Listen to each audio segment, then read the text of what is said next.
Todavía hay un total de 29 incendios que siguen activos hoy aquí en Castilla y León, en la que al menos las temperaturas empiezan a dar un respiro. La EMET ha dado por finalizada ya esta ola de calor extraordinaria que hemos tenido durante casi 3 semanas aquí en Castilla y León y en toda España.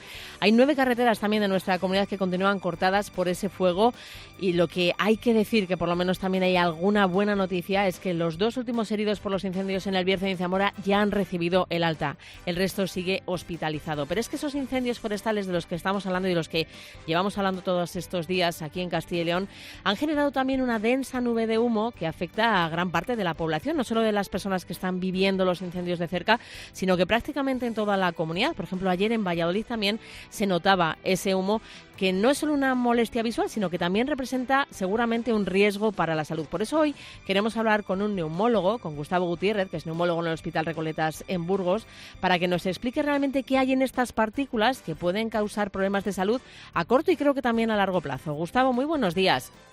Muy buenos días a todos.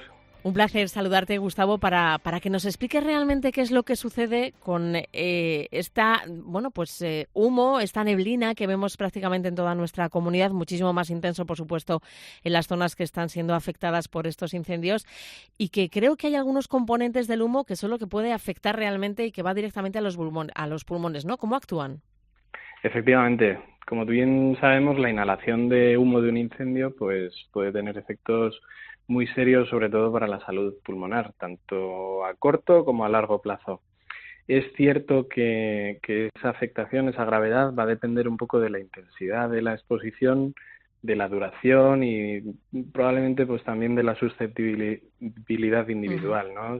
De la edad del paciente, de las enfermedades previas, si tienen patologías como asma, como EPOC. Hablando un poco sobre la composición del humo, de los incendios, depende un poco de la materia o de lo que se está quemando, de la combustión del material. Es cierto que a grandes rasgos pues podemos obtener partículas finas con un peso molecular muy finito, que esas son las que penetran más profundamente en los pulmones, pero no nos olvidemos que también pues esta combustión pues puede generar gases tóxicos, monóxido de carbono, dióxido de nitrógeno, dióxido de azufre y además de compuestos irritantes. ¿Y eso qué consecuencias tiene para la salud? ¿Qué es lo que hace en nosotros el estar inhalando, como bien nos has explicado, dependiendo de la intensidad y del tiempo, de la durabilidad, lo que hace en el cuerpo humano? Los efectos que tienen estas partículas pues pueden ser muy diversos, Desde lo primero que notamos, que puede ser una irritación inmediata que nos da la tos, que nos duele la garganta, nos provoca lagrimeo, incluso nos puede provocar, si esa irritación es muy extrema, muy repentina, pues nos puede provocar también broncoespasmo, obstrucción de la vía aérea respiratoria, edema de vía aérea superior, que eso lo vemos sobre todo en inhalaciones masivas, en gente que se dedica a extinguir el fuego directamente en primera línea, claro, por así decirlo, y luego pues efectos un poco más dilatados en el tiempo. Esos serían los efectos más instantáneos, y efectos más dilatados pues serían, por ejemplo, pues el daño alveolar, la neumonitis química, sobre todo por inhalación de compuestos tóxicos, de gases tóxicos. Hay algo también de la inhalación del humo que a veces lo vemos también con la combustión de las calderas y las estufas en invierno en casas, que es la intoxicación por monóxido de carbono. Sí. Este gas lo que hace es desplazar el oxígeno de la hemoglobina de la sangre y nos quedamos sin oxígeno, por así decirlo, y es un riesgo muy serio que también merece una atención temprana. Y claro, Gustavo, ante todas estas consecuencias, ¿cuándo tenemos a lo mejor que acudir al médico, que notar que esos síntomas están empezando a calar en nosotros en estos días que, como decimos, hay muchos pueblos que se están viendo afectados y que es también lo que se explica y se cuenta, ¿no? Si es que casi no vemos, incluso los que están cerca, hay una lluvia de ceniza. ¿Qué es lo que se tiene que hacer en estos casos? Bueno, pues lo primero que tenemos que hacer es evitar una exposición directa. Si nos tenemos que alejar de la zona del humo lo antes posible. Si nos queda cerca de casa, buscar lugares cerrados, ventanas y puertas selladas para reducir la entrada de humo. También puede ser interesante tener una mascarilla, una protección respiratoria con un filtro, una FFP2, las que nos poníamos con el COVID. Ujú. Es cierto que las mascarillas quirúrgicas no protegen tan bien contra el humo, así que deberíamos de utilizar una mascarilla con filtro. También, si vamos en el coche y vemos que hay humo en el exterior, pues efectivamente no ir hacia el humo, parar el coche, buscar una zona segura, y si tenemos el aire acondicionado puesto, ponerlo en modo de recirculación para que no entre humo en el habitáculo del coche.